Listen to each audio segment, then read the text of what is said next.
Hello and welcome to today's Info Security webinar. I'm Michael Hill, Acting Editor, and I'll be taking today's session, which is sponsored by Sectigo. So for the next hour, we're going to be looking at protecting your enterprise from the threat of email attacks. So before I introduce our speakers for today, I will just run through a few quick housekeeping points on my end. There's going to be 3 poll questions in today's session. I'll read those out for you and announce when they're going live. So please do vote on those questions, and we're keen to get your thoughts on those. Also, you'll notice there is a questions option that you can use to submit any questions you might have, and you can note on there if the question is for a particular speaker, and we'll do our best to answer your questions later in the session. Also, for those of you on Twitter, our hashtag is InfoSecWebinar, so do feel free to join the discussion on social media as well. Also, just a quick note about CPE credits. Listening to this webinar does qualify you to 1 credit based on attendance time of 50, that's 50 minutes. Once you've done that, you'll be able to download a certificate for your Info Security account and submit it, and there are further instructions on the website regarding your credits for this webinar. Okay, so let's introduce the speaking panel that we have for today's session. There's obviously myself, Michael Hill. We're joined by Jacob Gilden, who's Director at Good Harbour Security Risk Management, Ed Moyle, General Manager and CCO at Preload Institute, and Jason Sirocco, CTO IoT at Sectigo. So, just before I hand over to our first speaker for our first presentation, I will start the voting on the first poll question. So we want to know, has your organization ever suffered a BEC attack? So that's Business Email Compromise Attack. Is that A, yes, significant, B, yes but not significant, C, no, D, unsure. Going to start the voting on that one now. So that will go live on your screen. So do vote on that one, and we'll look to come back to the results a bit later. But moving on, delighted to hand over to our first speaker today, Jacob Gilden. So Jacob, over to you. Thank you so much, Michael, and thank you everybody for joining. Coming to you from snowy Washington, D.C. Michael said, I am Jacob Gilden. I am a director with Good Harbor Security Risk Management. We are a boutique advisory firm focused on cybersecurity for CEOs, boards, and investors. We're led by Richard Clark, the chairman, who is the former advisor on terrorism and cybersecurity for Presidents Clinton and Bush. So starting out today, sort of talking about business email compromise. This is a term that's been thrown around a lot, talking about email threats and financial crime, but can really apply to a wide variety of attacks. So it's sometimes called email account compromise, man-in-the-email attacks, CEO fraud, and whaling. So the basic premise of a BEC attack is that using or spoofed, employees are tricked into sending something of value, usually through a wire transfer, to the attacker. Often attackers try to take on the identity of someone powerful within the organization, specifically the CEO, in order to play off of power relationships and hierarchies within organizations, or exploit trust relationships with third parties, including attorneys, vendors, suppliers, and business partners.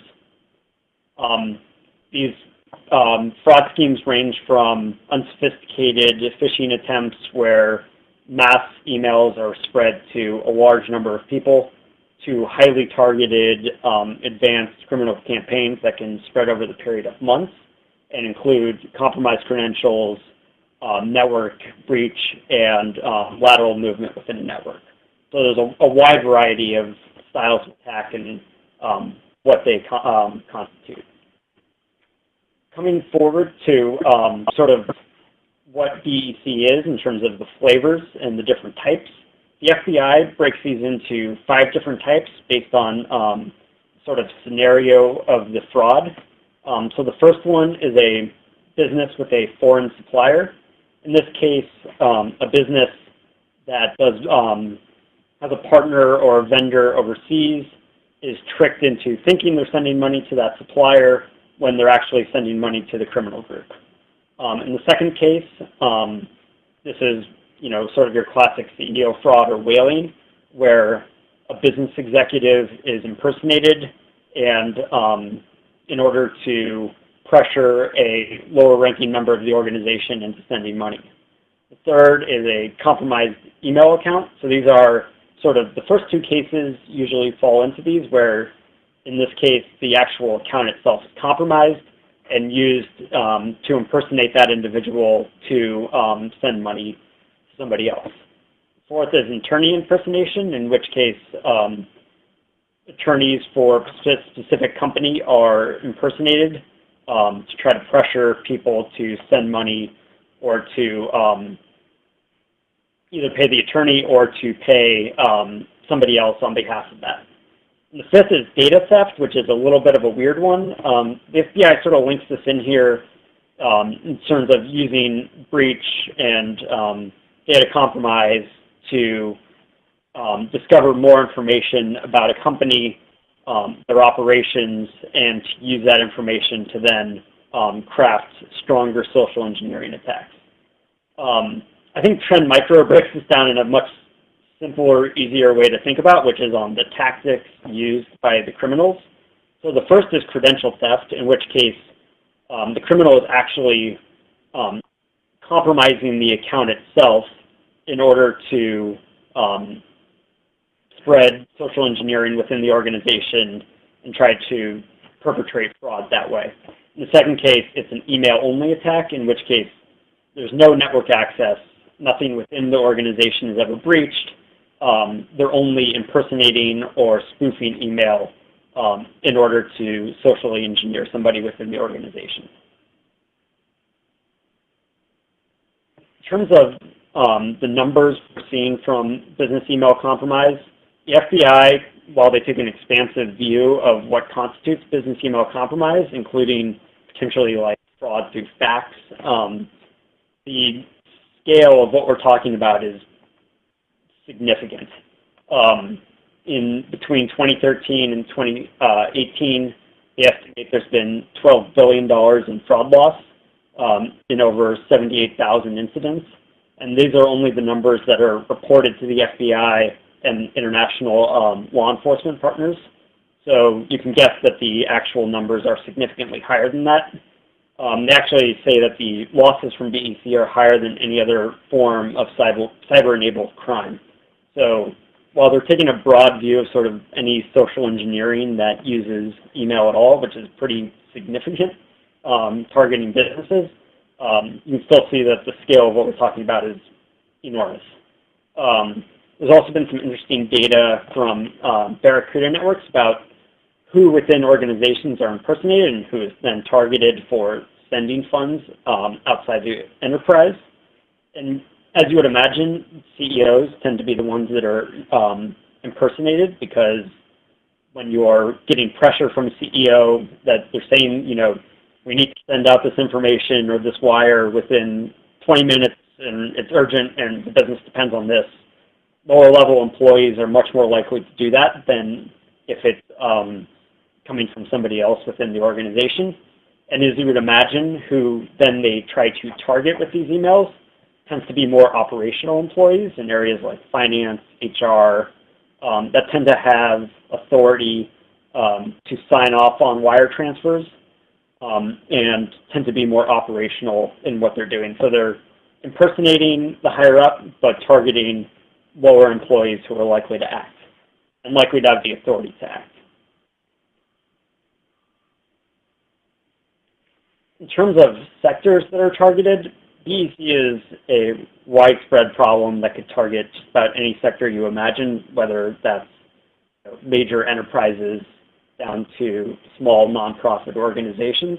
This isn't a threat that is only targeting finance.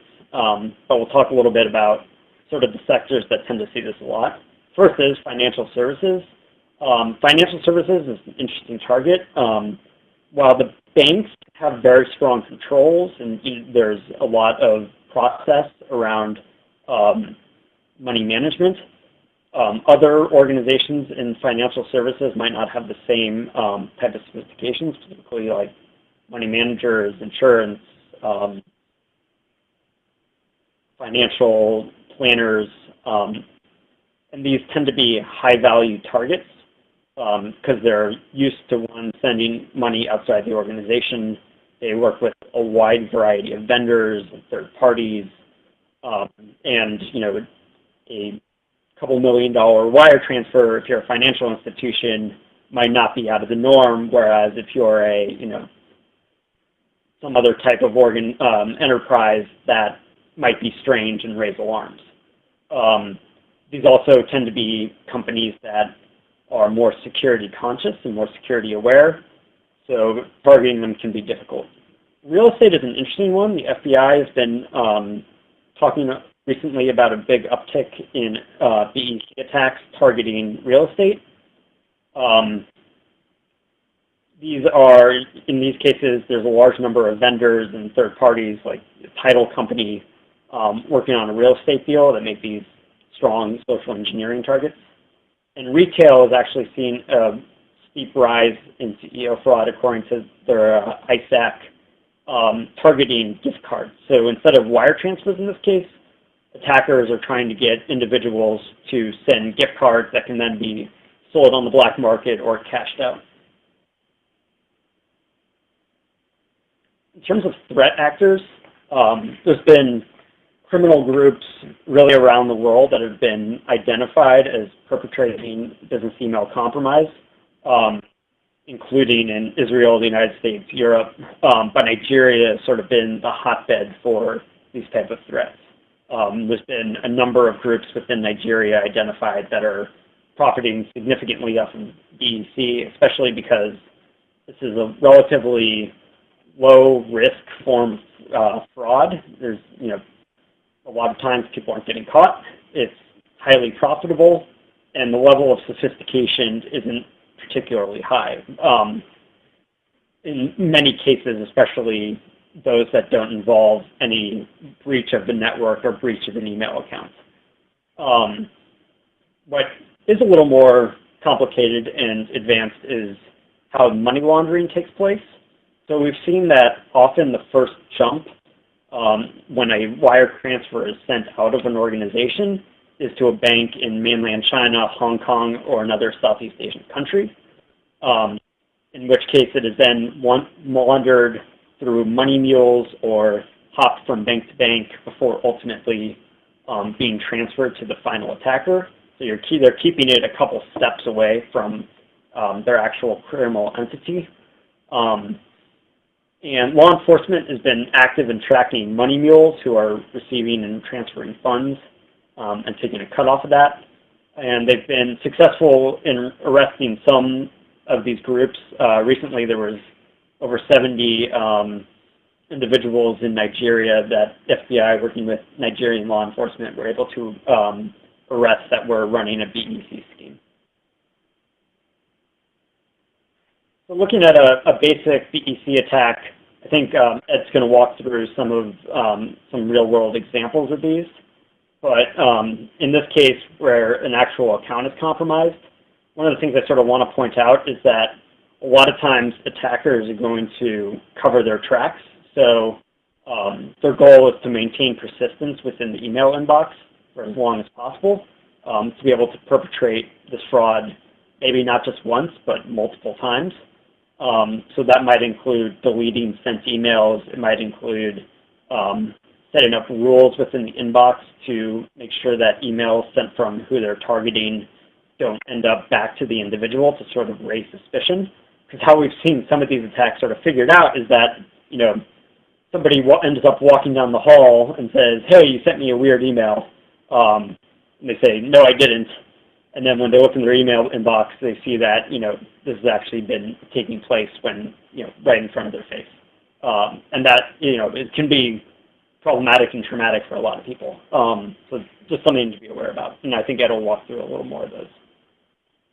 Finally, one of the things we preach at Good Harbor is that security is really an issue of risk management and governance, not necessarily an IT issue, although there might be IT solutions to some of these problems that we'll talk about.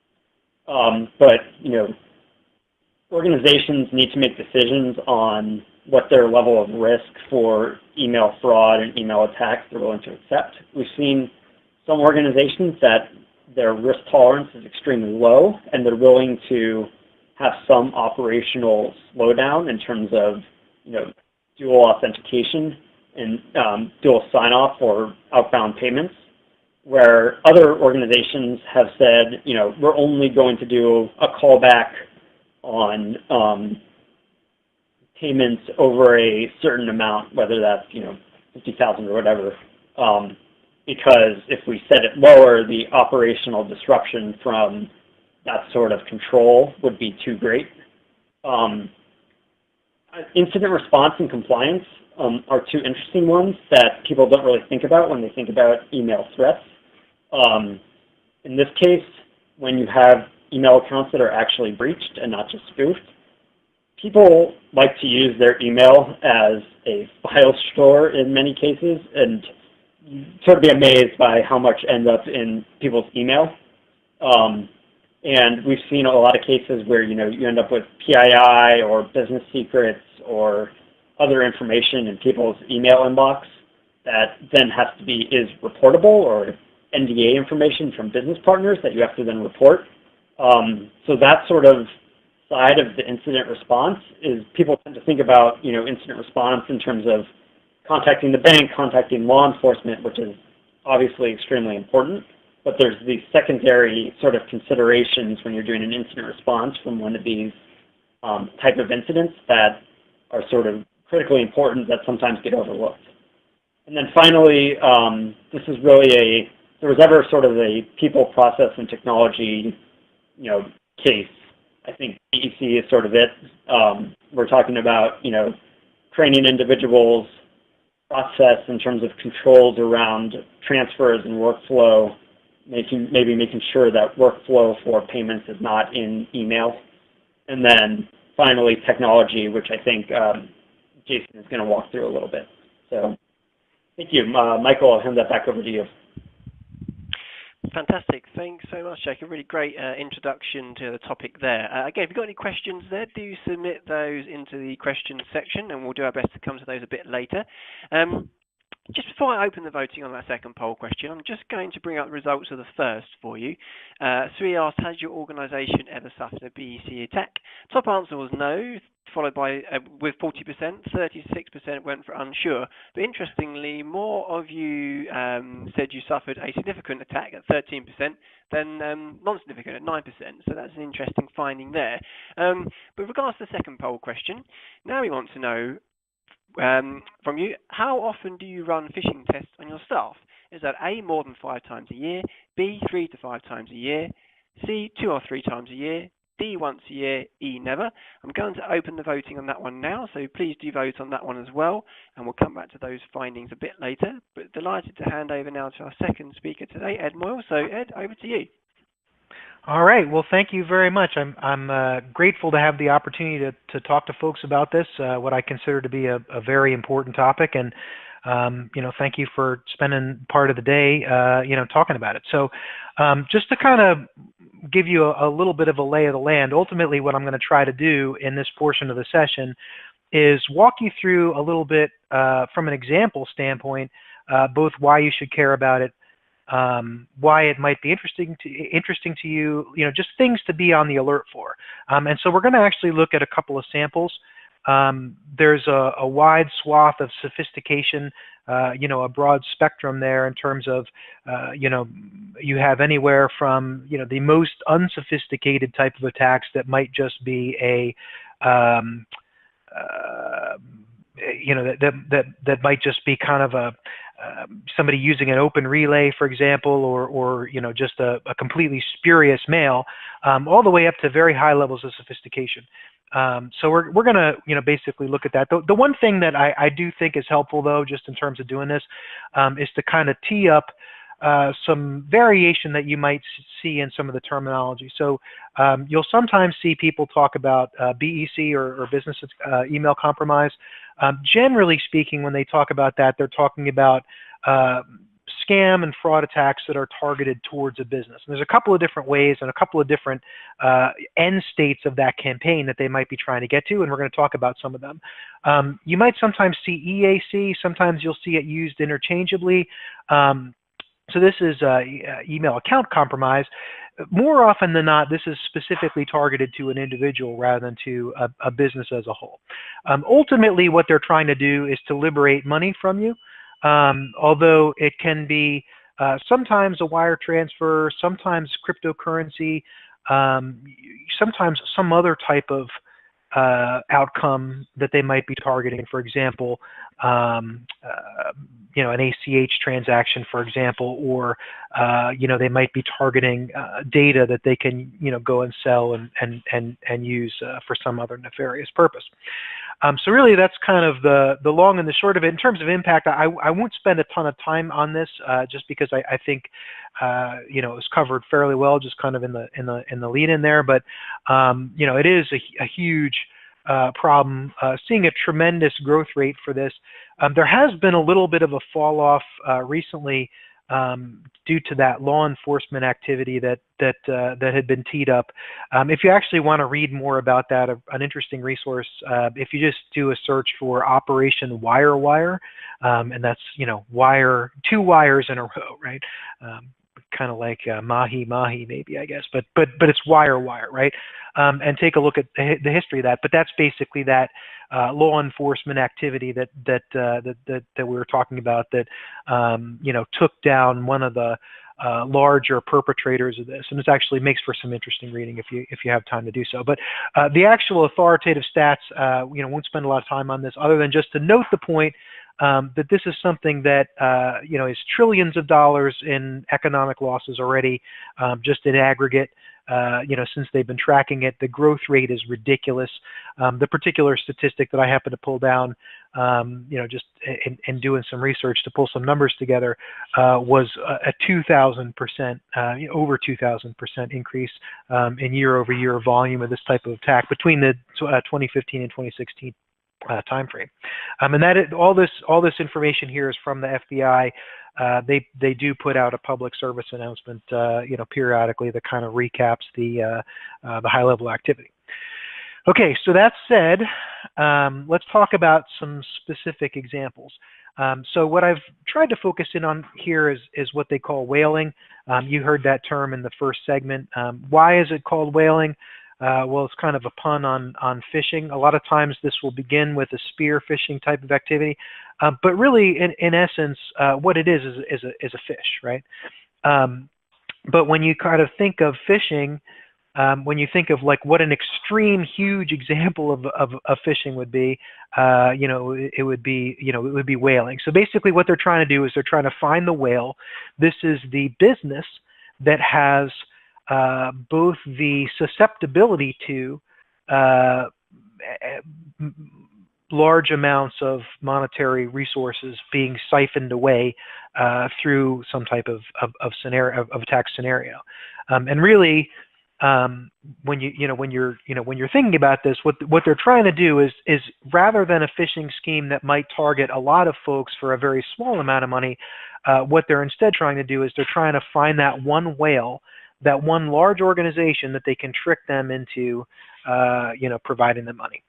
So anyway, so without further ado, let's talk about a few examples. And I've just pulled a few together that I thought were interesting, you know, for various reasons. You know, like I said, these are at disparate levels of sophistication overall. But I'm just going to walk you through, you know, a few real-life examples. I'll tell you where I pulled them from as we go through. You know, a lot of the places that I've pulled these from have some interesting stories and so on. Obviously, you know, if you work for an organization of, you know, SMB or larger, you know, chances are good you have your own examples. But like I said, I've tried to pick on these because there's a backstory associated with them that you can go look up and so on. So anyway, so the first one that I pulled together is kind of on the less sophisticated side of the house. So this would be the attack where you know, it's basically a spearfish. So for example, you know, this is an email that could be from a hacked account. It could be from a you know, from just basically a spoofed mail that you know, that looks more or less indistinguishable, at least kind of at a high level, you know, from a legitimate email that you might get. But the actual text of it is you know, please find enclosed banking instructions for a payment that was supposed to go out the previous week. One of the things I thought was clever about this mail is I'm sure that typo is on purpose. You know, because you think about an email that you might get if you know, from someone in your organization, if the grammar is absolutely spot on and it's overly formal, you know, that might be something that could trigger suspicion on the part of the receiver. So basically says to go ahead, I'm busy right now. I'll give you a call later to fill you in on what this is all about, but please go ahead and get this money wired out. So it's noteworthy because of the fact that it is a spear phishing type of attack, number one. It's also noteworthy because it has both urgency built into it, as well as a little bit of a defraying of potential suspicion. So the potential suspicion is defraying. It's not saying don't ask any questions, right? It's saying, hey, I'm busy right now. I will contact you ASAP with the details, but in the meantime, I just really need you to go ahead and get this processed. So the person receiving this, you know, if it is done in response to or subsequent to some information gathering, you know, you could imagine a scenario where this is going to a comptroller or going to you know, somebody within the finance office who is in fact responsible for wire transfers or payments, and then you can imagine a scenario where they just go ahead and execute on that. So I told you that where I pulled these, you know, that I was going to tell you where I pulled this from. This one I pulled from a company called MailGuard. I'm not sure entirely exactly what they do, but they do have a body of samples along with some analysis up on their site. You know, so if you're interested in looking at some of those samples, that's where I pulled them from. So that's the first one. The second one that I wanted to show you is a little bit more interesting. It's ratcheted up a little bit now in terms of level of sophistication. Still not as sophisticated as some of the attacks that you will in fact see, but this one has a few more other more sophisticated, you know, quote unquote properties, if you will, that maybe make it a little bit more convincing, maybe help to defray some of that suspicion that folks might naturally trigger to if they were to encounter this in the wild in their environment. So this is a bogus email that appears to originate, you know, from an executive inside a company. One of the things that they've done in this case to make that appear more realistic is that they've actually done what is sometimes referred to as typo squatting. So typo squatting is basically where you will register something that is a deliberate misspelling of an organization's URL or domain, right? So in this case, you might not even notice that, right? But there's an extra L in the organization name. So they've gone out and actually registered this. So, you know, if somebody, unlike a bogus email, where if somebody responds to it, it goes to the bit bucket, right? In this case, if somebody responds to it, it actually goes somewhere, right?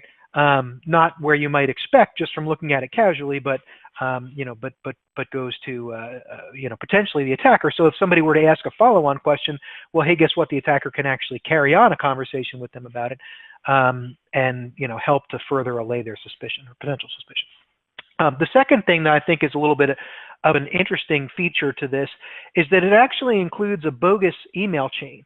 Now, you could imagine a scenario where somebody has done some intelligence gathering, some profiling or casing of the victim, where they might actually pull details from, for example, social media or from a site like potentially Glassdoor, and they actually know who are in various positions before they even craft an email like this, right? So I'm sure in this case, the individual that this bogus thread appears to include are folks who are actually salient to the information or to the discussion being had.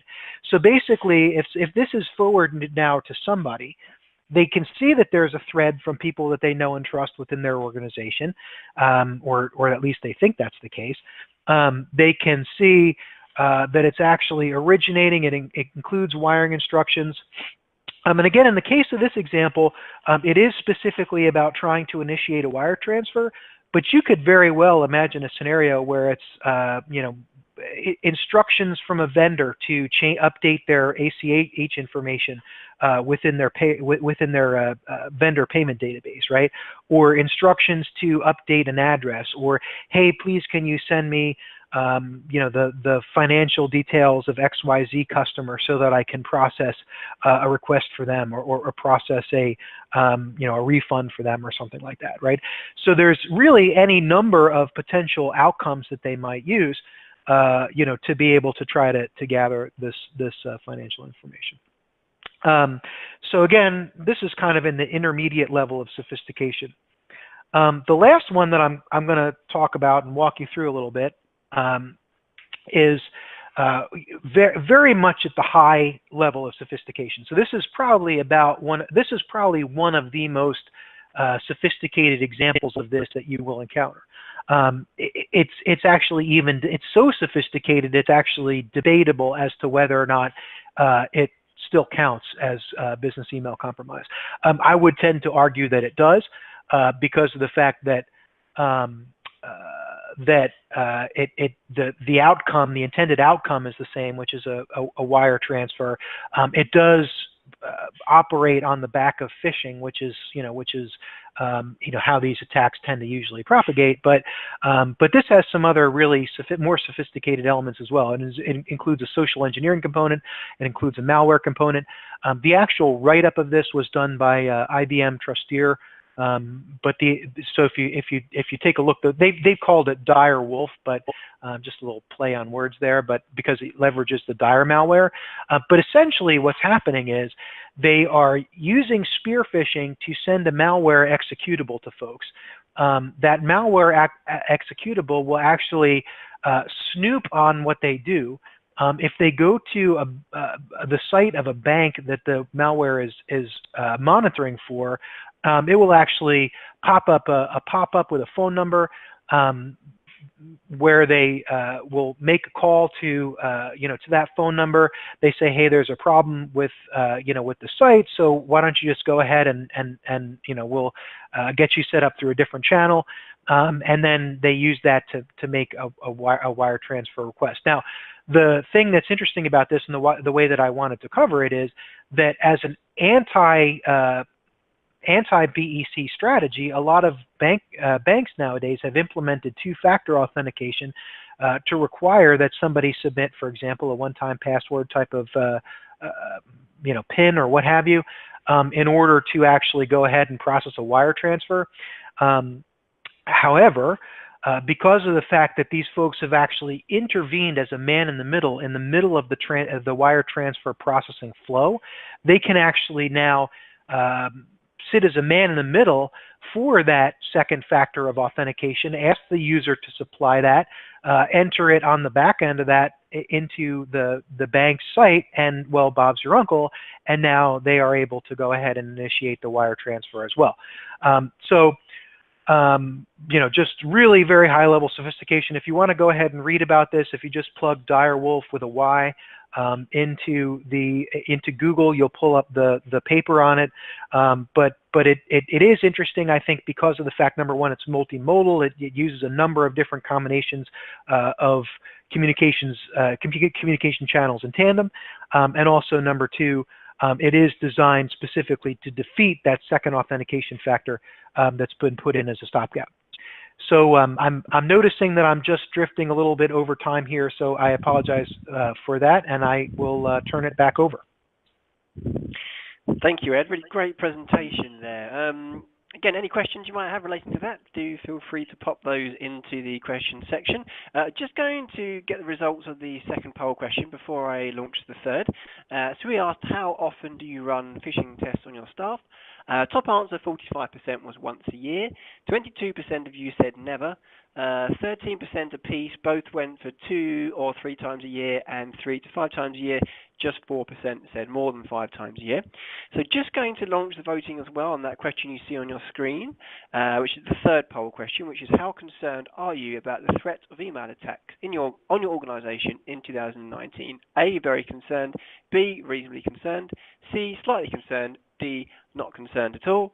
So I'm going to open the voting on that one now, so please do vote on that one as well. But moving on, delighted to hand over to our third speaker today, Jason Sirocco. So Jason, over to you.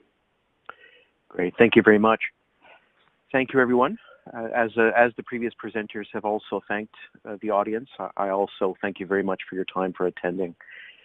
Sectigo, formerly Komodo CA, is actually the world's largest issuer of SSL certificates, as well as the longest continually running company that does that kind of issuance as well.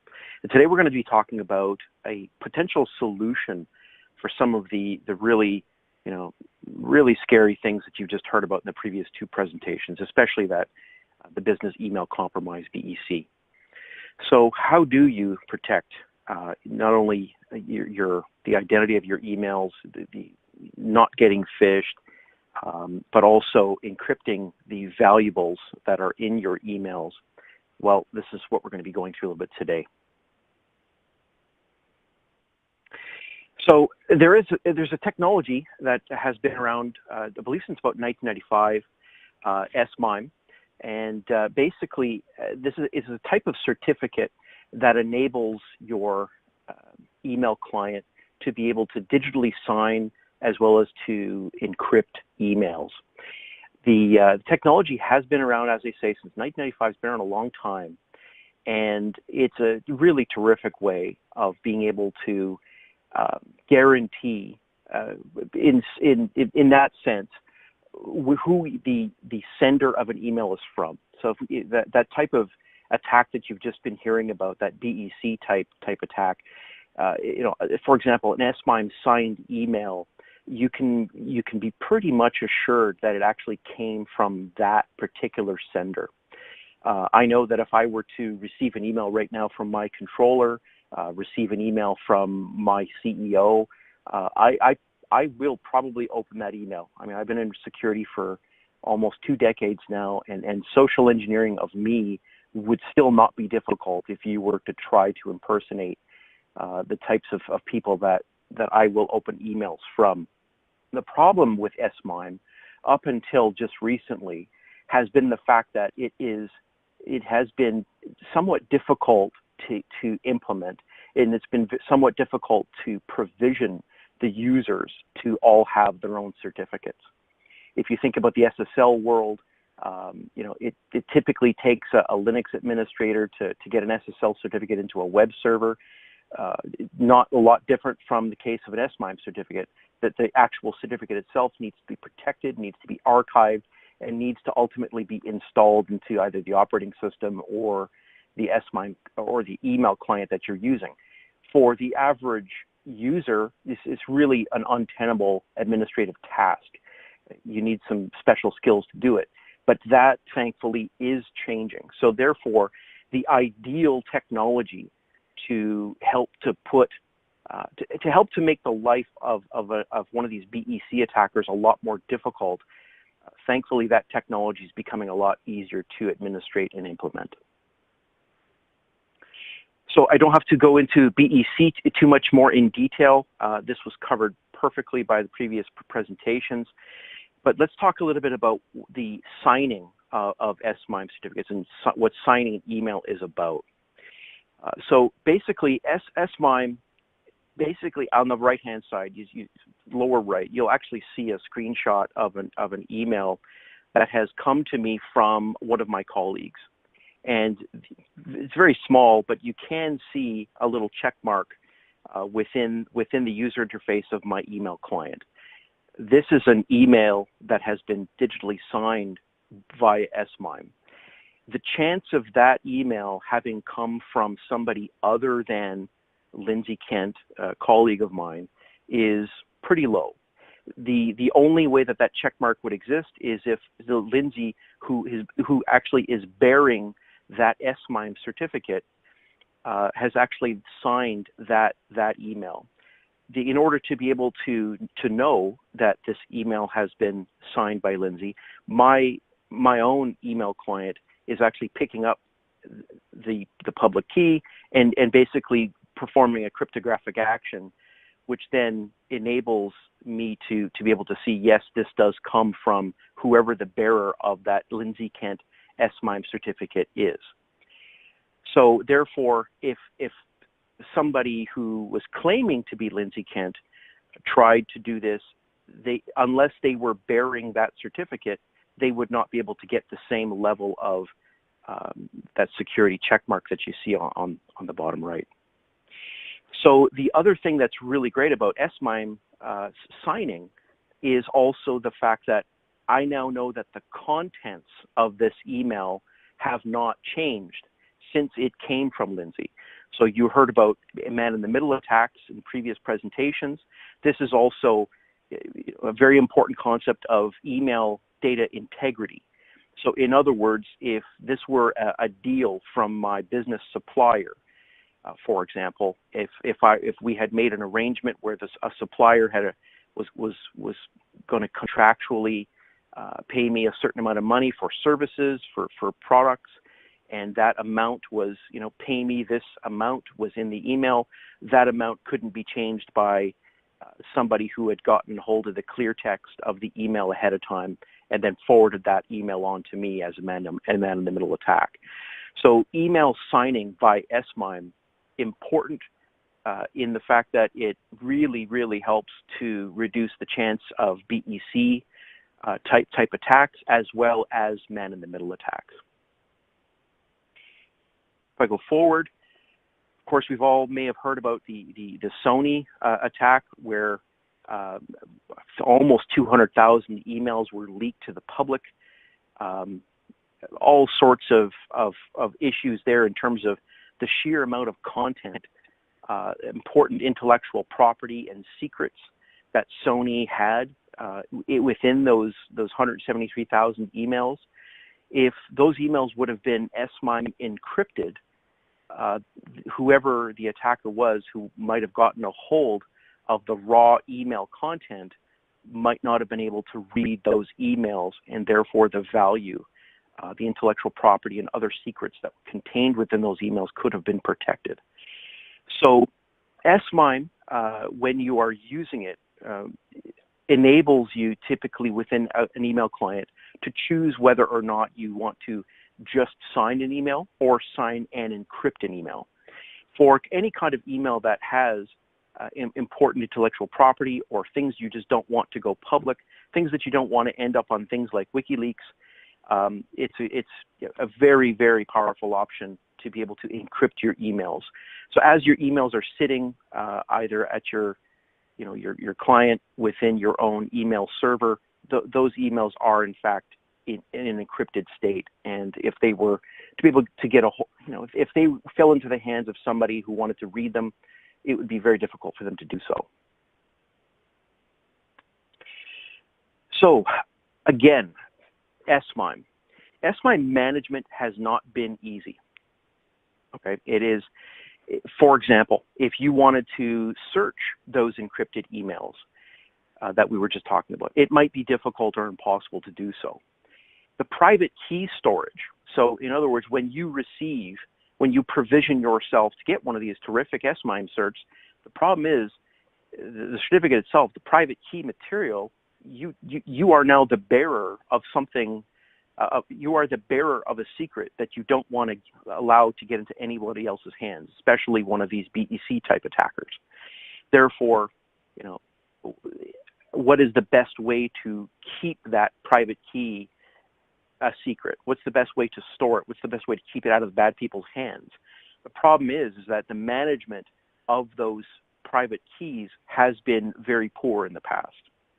What else has been poor is the overall user experience.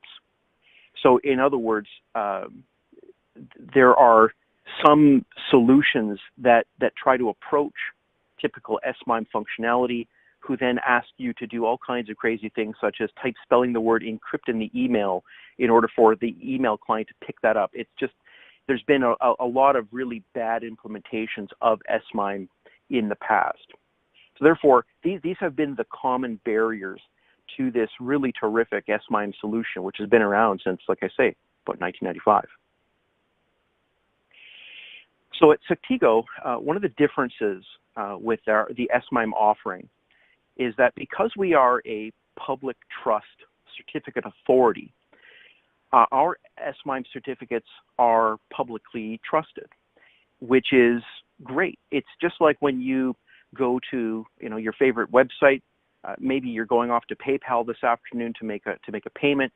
If you take a look in your address bar, you can be assured that you actually are on the PayPal domain, because if you're using a browser like Firefox or Safari, you'll actually see the paypal.com domain show up in green. Therefore, the user interface of your browser actually understands the certificate that is protecting PayPal, and you can be assured that you are actually on the PayPal site. That works because of the public trust of the certificate that PayPal is using on its web server. They are the bearer of a private key, which enables their web server to declare itself as PayPal, and nobody else can do so. It's just like the bearer of an SMIME certificate that is publicly trusted, that's been issued by a trusted third-party certificate authority. In other words, the user interface of popular email clients also understand that SMIME certificates may come from trusted third-party certificate authorities, and the SMIME certificates from Sectigo are publicly trusted. This is the big one in the middle, which is zero touch. The biggest challenge, as we said before, was getting the certificates into people's hands has been a challenge, and we have offerings now that allow it to be minimal or zero touch by the user itself. So in other words, getting that key material to where it needs to be on your smartphone or on your desktop computer, the work to do that now is minimal. And the beauty is, if you're using this, you can opt to basically encrypt everything that's going in and out. Anything that you're sending as an email that might have potentially very important intellectual property can actually be protected. So the differentiators, the SMIME certificates from Sectigo are publicly trusted. They're much easier to use and deploy. You can use one key for multiple devices, because most people today are walking around with both a smartphone or multiple smartphones, as well as their another mobile device such as a laptop. And in terms of the people at your organization that are managing these SMIME certificates, there's one pane of glass. In other words, the management of those certificates for an organization, whether it's their SSL certificates or their SMIME certificates, can actually be looked at in just one place. Easier management overall. So I just wanted to show before the end a couple more examples. So this is going to be a trusted SMIME signed email from my colleague. We saw that a little bit earlier. We'll move on to what it also looks like when you're choosing to send an email that's either unencrypted or encrypted. This is on Apple Mail on iOS devices, for example. I'm sending an email right now to somebody that I know. That tiny little checkbox or lockbox you see beside it, I can either choose to click it or not click it to encrypt or not encrypt the email. So therefore, these are popular email clients using SMIME functionality. The functionality is built right into the client. There's very little for the user to have to do other than to click a button either to choose to encrypt or not. What happens if somebody tries to use an untrusted certificate? It basically, again, the email clients show this type of functionality very, very clearly. If somebody were trying to impersonate an SMIME certificate from your CEO or controller, again, some sort of maybe a whaling type attack that we heard about earlier. Maybe you are the CEO you're receiving an email from your controller, somebody's trying to impersonate the controller with some sort of untrusted certificate, it will show up very, very clearly within most popular email clients.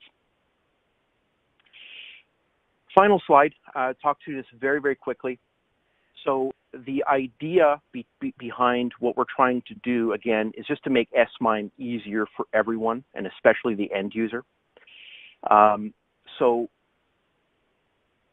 I think one of the most important things also here on this slide I want to talk about is also at the bottom left of the Sectigo box, you will see an archiving functionality. So in other words, one of the questions we often get is, what happens if I happen to lose my key? What happens if I only have my SMIME certificate on my iPhone gets erased?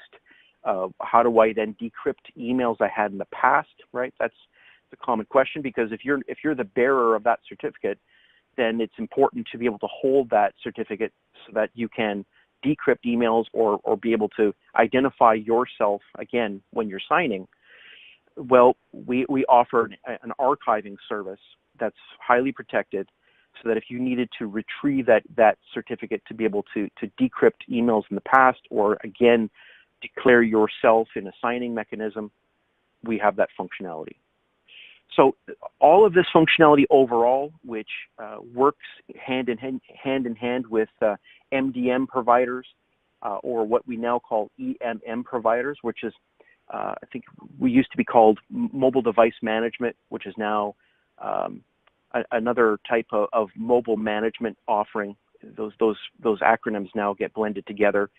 That is how we are. Those are the technologies that are now enabling us to get SMIME certificates into the hands of the end user, sometimes without them realizing that they had to do any kind of functionality at all. It's a zero-touch option to enable this kind of functionality. We're, I believe at the moment, the only vendor that is delivering this capability as a total, that is using publicly trusted digital signatures, publicly trusted SMIME. So I'm going to hand it back, and we'll go from there. Thank you so much. Fantastic. Thank you, Jason. Really great presentation there. So thank you very much for that. Okay, looking at the time, we've got a few minutes left. So what I'm going to do is I'm going to bring out the results of the third poll question. So we asked you, how concerned are you about the threat of email attacks on your organization in 2019? Top answer, 51% of you went for reasonably concerned, 33% were very concerned, 14% slightly concerned. Nobody was not concerned at all. So I think that's a very positive finding, given the information that we've just seen. Okay, let's look to tackle some of the questions that we've had come in then. Jacob, let's go back to you first. We've got an interesting question here.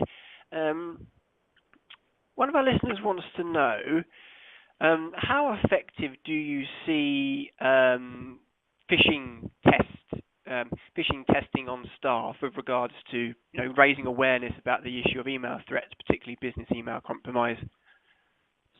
So we think that phishing tests are good at lowering the click-through rate, but in reality, it only takes one person to click through to have a problem, and usually that ends up being the case. Somebody's going to click the link. We all like to think about ourselves as security people, but pretty much anybody can be socially engineered.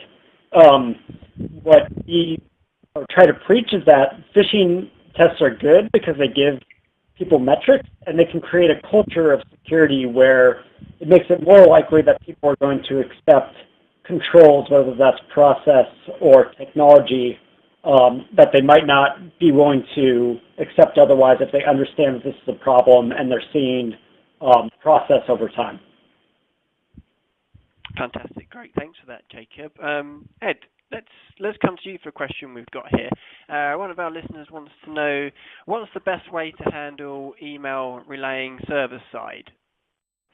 Absolutely, yes. So this is a really very astute question.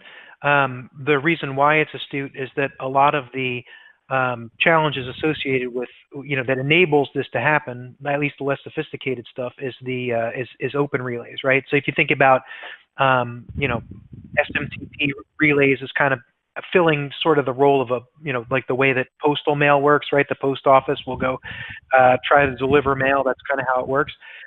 The guidance that I like is, there's some high-level guidance and some more specific guidance.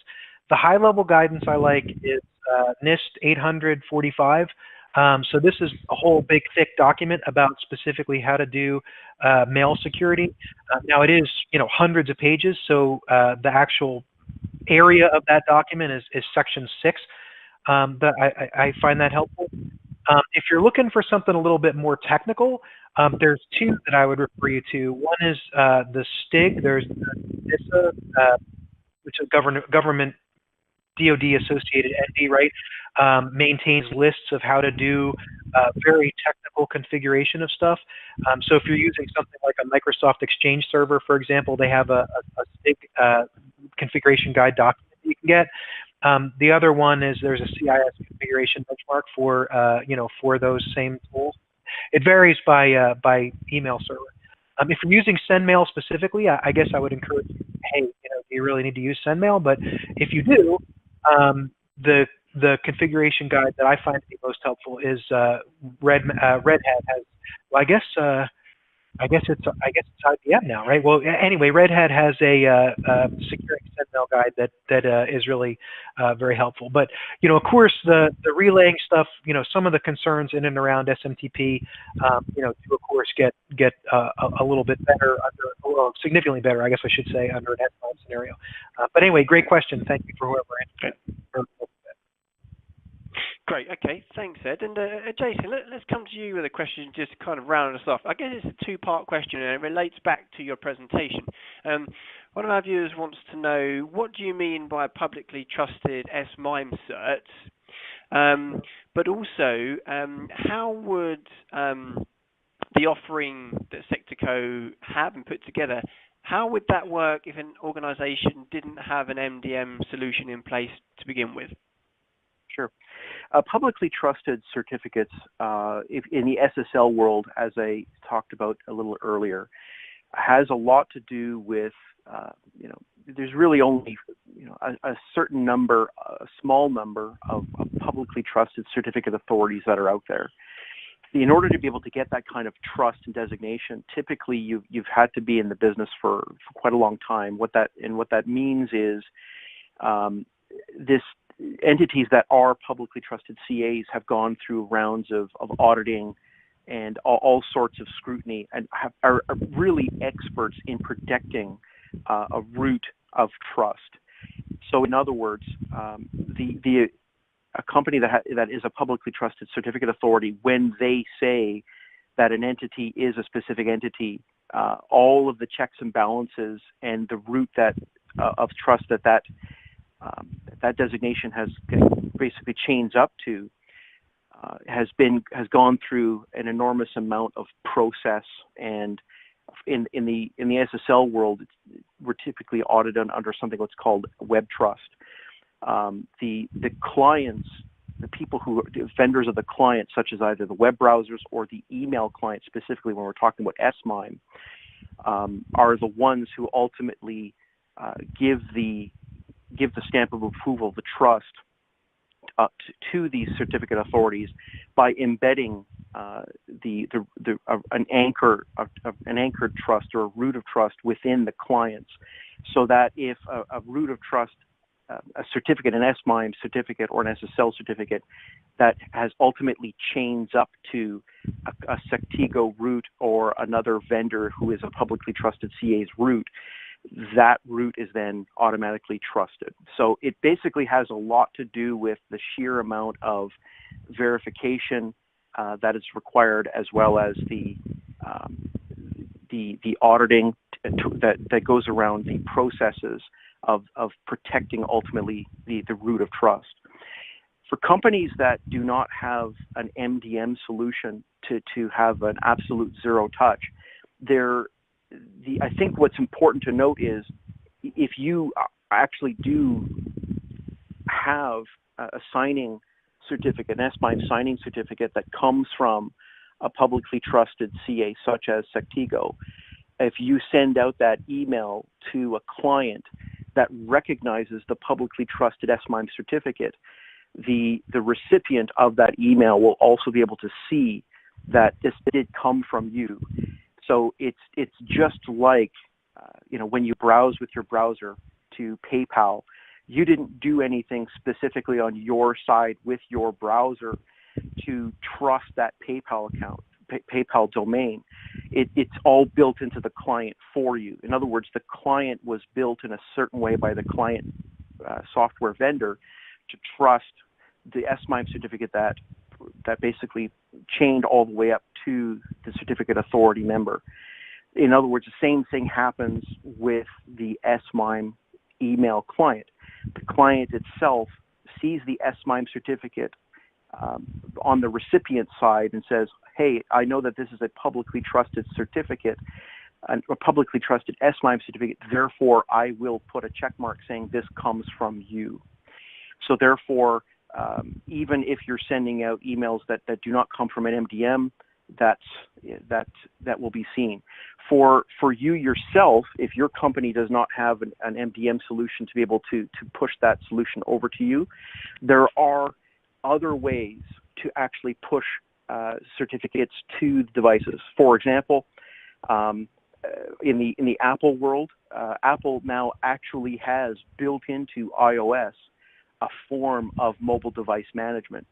So in other words, even if you don't have an MDM vendor that you're working with actively, you can actually corporate-wide utilize software that actually exists on those devices to push out certificates, certificate profiles to your users.